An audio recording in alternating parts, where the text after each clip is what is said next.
ki, gəlin Rəbbinizin sizə nələri haram etdiyini oxuyun. Ona heç nəyi şərik qoşmayın. Valideynlərə yaxşılıq edin və yoxsulluq ucbatından uşaqlarınızı öldürməyin. Sizin də, onların da ruzisini biz veririk. Murdar əməllərin aşkarına da, gizlisinə də yaxınlaşmayın. Allahın öldürülməsini haram buyurduğu şəxsi haqsız yerə öldürməyin. Allah bunları sizə tövsiyə etmişdir ki, bəlkə anlayasınız. Yetim həddi buluğa çatana qədər xeyirxahlıq istisna olmaqla onun malına yaxınlaşmayın.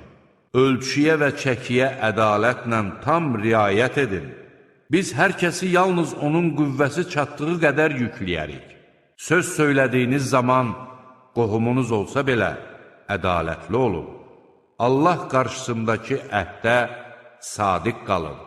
Allah bunları sizə tövsiyə etmişdir ki, bəlkə düşünüb ibrət alasınız.